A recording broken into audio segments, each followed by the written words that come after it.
get the Marvel logo we've seen before, but with some blank spots, even showing where dusted Avengers should be, but aren't. You may not even notice right away, but it leaves you feeling a little empty. Granted, our remaining non-snapped Avengers just so happen to be our OGs, so good to go. We opened on the Infinity War timeline, and now we're in Endgame proper with Tony's first goodbye message. It's a smart misdirect. You don't even realize the movie is telegraphing Tony's death at first. A moving and appropriate choice, allowing him a chance to look his death in the face and let Pepper know he'll be all right.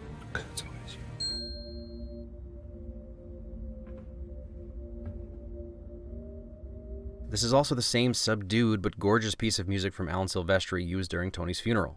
One last little trick making you think he still has the stones, as if he used the Power Stone to pull up the floor, but it's just Iron Hulk. What a real closing to Infinity War, starting this movie with more defeat even in success. But how about this upbeat Avengers-y space adventure-y tone? The trick that's played on us. Alright, let's get this son of a bitch. We'll chase him around the galaxy, fight some battles. I really need it after the downer of Infinity War. Oh, never mind. He dead. Oh my gosh, it's real. And it's possibly the best decision made for this movie. I asked for it in my Infinity War video, and I think everyone was a little nervous we'd get a Control-Z. But goodness is it not. 5 years of living in Thanos' universe. This list of vanished people has an order I'd describe as pseudo-alphabetical. It's got a lot of names that start with L-A-B, but a few L-A-M and L-A-Z and L-A-N mixed in. Whoever did this memorial is a wonderful person, but a dick to efficiency. Scott is looking at this stone with these names here, and this will eventually be the one where he sees his own name at eye level. But Scott Lang is nowhere in the middle of this tablet until the movie cuts, and neither are the other people. This quick indie film tracking shot is, believe it or not, one of my favorite moments in the movie. You barely notice his running is silent because of the panicky violin. You're so big. Ugh, that crushing despair that you missed 5 years of your daughter's life mixed with relief that she's alive. Paul Rudd, sir, you are an actor. Once again, teleholograms will have a normal conversation with each other like they're literally standing in a room like this, when in fact they're all by themselves, in some sort of holo booth that I would just once like to see in operation. If they're wearing VR, we'd see it on their holograms. If they have a panoramic video screen around them that is tied to a certain channel, then where is camera? So who do we talk to about this? How about a f***ing quantum physicist? Look, I know Tony's brilliant, but this has never been his forte. If anything, Scott himself should know some more appropriate scientists through his associations with Hank. Why not see if Larry Fishburne is still alive? Model rendered.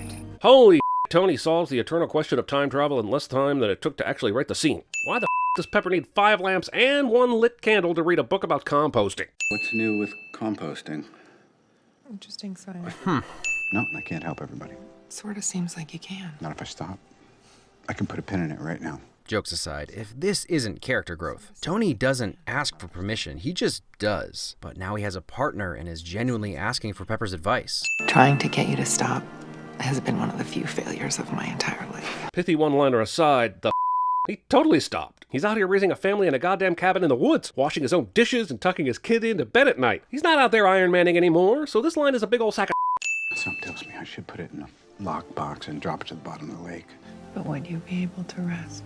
And they made the right call about not playing coy about where this all leads. The shock of Tony's death isn't nearly as important as preparing us and making it feel earned. Even if he sees it coming, the love of his life knows there's no rest for Tony when he has the power to affect change. Okay, here we go. Time travel test number 1. This test is not successful, but it's also not unsuccessful, in that they do actually transport Scott over time. So this means that 2 scientists have made giant breakthroughs in time travel over the same roughly 12-hour period. A fully functioning time-space GPS. It's weird to me that Tony knew enough of Hank Pym's work to properly make a device that would help people travel through time in the quantum realm, a place where only 2 people have ever been, with one of those people evaporated by the snap and the other being a lovable doofus Scott. I thought the first Ant-Man was about how Hank took his work and hid it from everyone. One side there, Lebowski. Hilarious reference, but this is a reference to a movie that starred Jeff Bridges, who was in the original Iron Man. Stop with the constant references, especially when they make no goddamn sense. Gah! We only have enough Pym particles for 1 round trip each, and these stones have been in a lot of different places. They later accidentally themselves into Hank's lab in 1970 and grabbed some Pym juice then, but why wouldn't they just start by going back to a time when Hank was alive and grab a bunch of them then, so that they'd have almost unlimited chances at this? I'm not just throwing out a crazy amateur theory, this makes all the sense, and there are at least 2 super geniuses on this team. At first, this is just played off as a bit of sad nostalgia, but you can bet Tony made it clear to Clint that he needed to confirm objects can be brought back with them, breaking the old Terminator rule. Never exposited for us, just an example of filmmakers trusting their audience a little. My, how things have changed. Last time Tony was falling from this building, it was tense, and now he's nearly invincible. Someone pointed that out a year ago.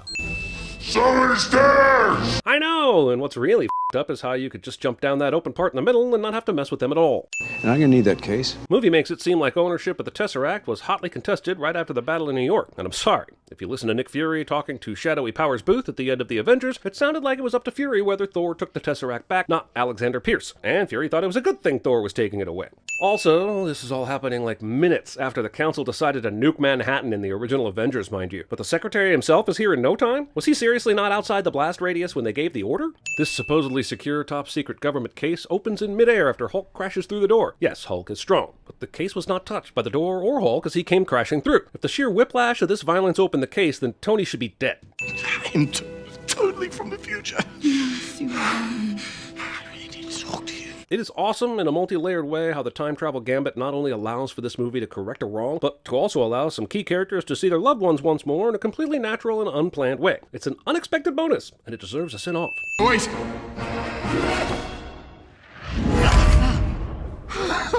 I'm still worthy. Heartbreaking and a true depiction of depression that Thor believed he was unworthy because of his failure. That crushes me on a personal level, being able to relate, and brightens my spirit all at the same time that there is such a visual representation for Thor and anyone with depression. Hear this message. You are still worthy. Worthy of respect, love, relationships, hammers, whatever. Love it. Thor totally f***s the Dark World's Thor. There's a battle about to take place here, and you screwed him because you want your hammer back? Sure, Steve brings the hammer back, but Thor doesn't know that someone's going to make a return trip until later when Bruce finds out about the branch realities from the Ancient One. Oh, f*** you. Thanos and Maw have been f***ing around with 2014 Nebula a bunch already, and this is the time you start to glitch? I am inevitable.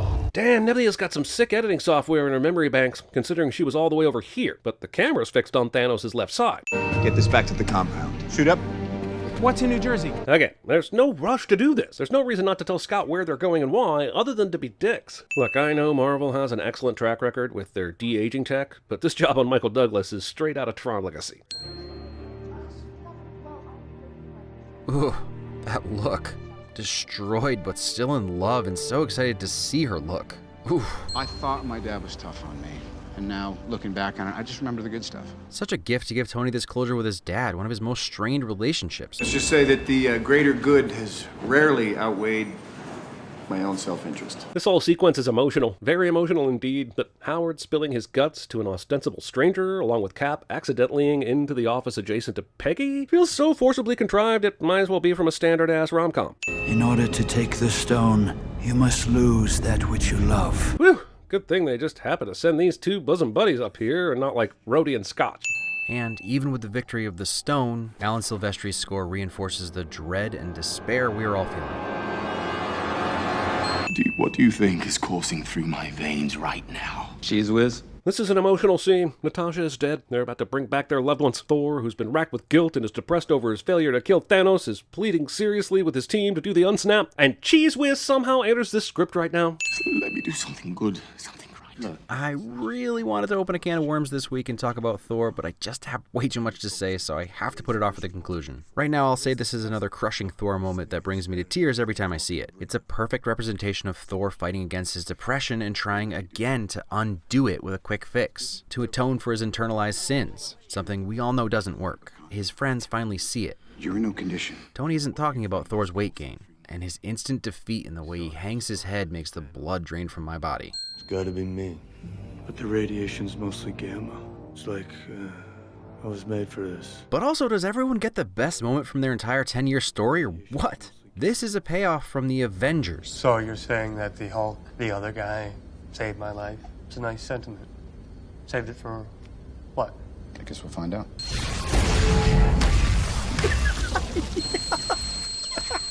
Iron Man has a clear headshot, and his coldly calculating billion-dollar suit misses like a dick.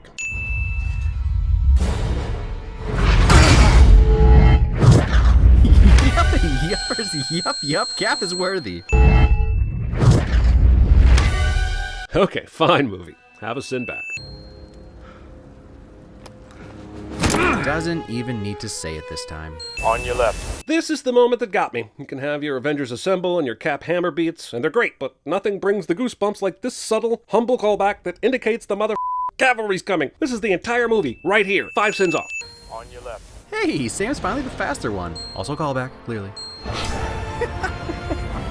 How are you supposed to deal with this much excitement and emotion?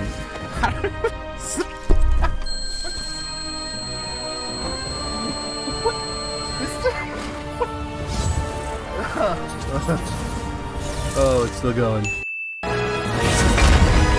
Silvestri's score just keeps building. Every time you think you've reached peak triumph, he pushes a little further with a few more characters. And then the score travels back down, preparing you for what's about to come, getting your blood pumping, endorphins flowing, edge of your seat. What is this? Avengers!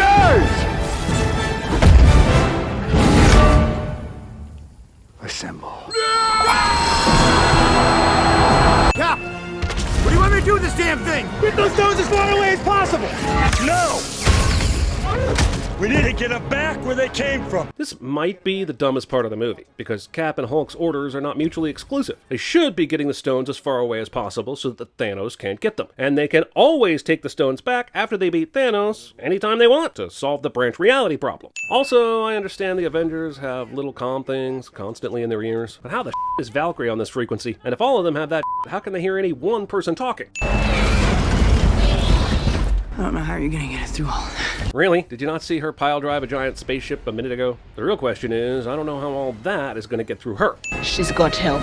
The sentiment comes from a good place, but this shot is patronizing in so many ways. It's like after years of not creating action figures for their characters and not making solo female-driven stories, here's our acknowledgement of their importance. And as if all the women would suddenly show up all at once with no men. Kind of insulting. I am inevitable. And I am Iron Man.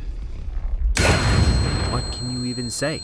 Turns out Iron Man was the one to cut the wire and jump on the grenade. You can actually see the power of the stones eating through his nanosuit as he tries to hold the energy back. True self-sacrifice where Tony puts his own self-interests aside for the greater good. Bravo to this moment, this performance, this closure. Bringing it all the way back to the first time that he said that at the end of the movie that kicked this all off. Dude. I am Iron Man. Dude. And even if he's a garbage fire, stubborn narcissist, he was right about one thing. Feel so desperately that you're right. It's frightening. Turns the legs to jelly. Also, someone pointed this out after last week, which I love. You're a good man, Sam. Not a perfect soldier, but a good man. You have to return the stones at the exact moment you got them. You're going to open up a bunch of nasty alternative realities. Which is totally impossible. How does he inject the ether back into Jane in Thor the Dark World, since it's in stone form now? Or does he even have to? Can he just lay it on her end table? The Soul Stone's return is totally ridiculous. Does he find the pool we've seen Hawkeye and Thanos bathing in? Or does he go up to the mountain and hope Red Skull is there? And what kind of reunion would that be? When he goes back to these realities, is he coming the split second they're taken? Or does he have to interact with the Avengers trying to steal them? And if the people who stole the stones aren't there, then how do the stones disappear in the first place? This movie is propped up on creating alternate timelines when you go back to the past, so how can you revisit existing timelines if that's the rule? Doesn't the quantum tunnel bar you from going back to your own timeline? And returning in 5, 4. Why are they trying to bring him back? Isn't the important thing that they just keep the quantum tunnel open? Because, as was shown in the 2012 to 1970 jump, they don't even need this platform when they travel through time. I guess old Steve is a mystery, right? Like, did he transport here when they weren't looking? Remember, this whole time he's been living in an alternate reality where he marries Peggy, so he had to transport to get here. Or did he transport to and hide in the woods, knowing this was the day they were sending him back to replace the stones, and snuck over to the bench for a big surprise? Yeah, I'd say they stuck the landing on this. That's a good ending. I'm not made of stone. Endgame has some absolutely stunning visuals. Sometimes full CGI characters and full CGI environments. Thanos walking through his garden Maximus style, every scene with Rocket where it's a mid or a wide or close up, he always looks so realistic. The time suits are completely digital, wrap your mind around that. Clint's boots, not real. Cap v Cap was done completely on a green screen stage. The buildings and walkways and windows and phones are all digital. Tony's skinnying is also astoundingly realistic looking. It's bizarre, the tech is so clearly there at this point, I've decided Michael Douglas just cannot be convincingly de-aged for some reason. But overall, this movie is top tier MCU beauty. Nebula finally winning something in her life after always losing to Gamora and being properly thrilled. Cap's theme playing when Tony gives him his shield back. Speaking of music, a few dozen of you or so were super happy to correct me about there being more horns in the opening because half the orchestra was missing. Great detail. Professor Hulk tries to console Thor but knows he needs him to remove his hand to keep his anger in check since Hulk is still in there. Clint's first arrow fired after his family is dusted is at Vormir to save Nat because he'd finally returned to Hawkeye after becoming Ronin.